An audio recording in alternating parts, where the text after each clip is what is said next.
शरद की एक ठंडी रात थी। गांव के पुराने मकान की चौपाल में बुआ कमला देवी अपने भतीजे रोहित के साथ बैठी थी। हवा में हल्की ठंडक और चारों ओर चिड़ियों की चहचहाट ने माहौल को शांत और सुकून भरा बना दिया था। लेकिन इस रात ये सुकून ज्यादा देर नहीं टिकने वाला था।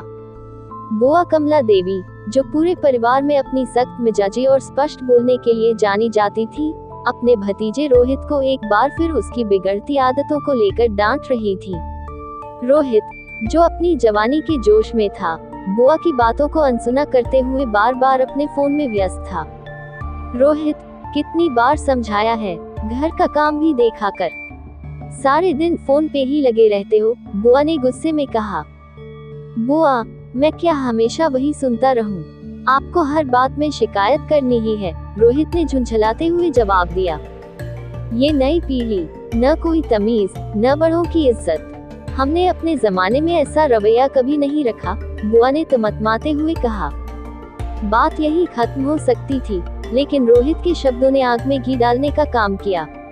आपके जमाने में ऐसा होता होगा बुआ, लेकिन यह 21वीं सदी है, पुरानी सोच के साथ कुछ नहीं होने वाला। रोहित के इस बयान ने जैसे बुआ को और अधिक भड़काने का काम किया। वह जोर से उठ खड़ी हुई। ओह, तो अब हमें पुराना कहकर तुम हमें नीचा दिखा रहे हो? ये घर जो तुम्हारे सिर पर छत की तरह है, उसे बनवाने में हमारा खून पसीना लगा है, और तुम हमारी बात सुनने के बजाय हमें ही गलत ठहरा रहे हो। रोहित ने भी पलटकर जवाब दिया, घर का पूरा जिम्मा तो पापा ने संभाला है। आप हमेशा यही दिखावा करती हैं कि सब आपने किया है। सच तो यह है कि आप बस हुक्म चलाना जानती हैं। कमला देवी की आंखों में गुस्से के आंसू आ गए। कभी सोचा है तुम्हारे पिता के पीछे कौन खड़ा था? अगर मैंने अपनी जिंदगी कुर्बान नहीं की होती, तो ये सब कुछ कहाँ होता? चौपाल पर घर के अन्य सदस्य भी इकट्ठा होने लगे थे। बहस तेज हो चुकी थी, और अब यह एक छोटे से पारिवारिक झगड़े से ज्यादा पुराने और नए विचारों के टकराव का रूप ले चुका था। जैसे जैसे रात गहराती गई, बहस भी और तीखी होती गई। रोहित ने अपने कॉलेज की कहानी सुनाई कि किस तरह उसे हर किसी के बीच आधुनिक विचारों के लिए लड़ना पड़ता है।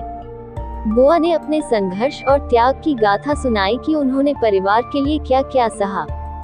घर वालों ने बहस रोकने की कोशिश की, लेकिन दोनों में से कोई भी पीछे हटने को तैयार नहीं था। पूरा घर बहस का अखाड़ा बन चुका था। पड़ोसियों ने भी चुपके से दरवाजों के पीछे से सुनना शुरू कर दिया। रात के अंतिम पहर में दादी जी ने हस्तक्षेप किया। कमला और रोहित, दोनों चुप रहो। परिवार का मतलब एक दूसरे की इज्जत करना होता है। ये झगड़ा सिर्फ तुम दोनों का नहीं, पूरे घर का मन खराब कर रहा है। रोहित और बुआ ने कुछ पल के लिए एक दूसरे की ओर देखा। दादी के कहने पर धीरे धीरे उनकी आवाजें धीमी हो गईं। बुआ ने आह भरी और कहा, मेरा मकसद बस तुम्हारा भला चाहना है रोहित, मैं तुम्हारे खिलाफ नहीं हूँ। रोहित ने सिर झुकाते हुए कहा, सॉरी बुआ, मुझे गुस्से में वो सब नहीं कहना चाहिए था। दादी के सबक से परिवार में फिर से शांति छा गई, लेकिन ये रात सबको याद दिला गई कि परिवार में संवाद और समझदारी सबसे महत्वपूर्ण होते हैं। शहर की भीड़भाड़ से दूर, गांव की शांति और सादगी में बुनी हुई एक कहानी की शुरुआत होती है।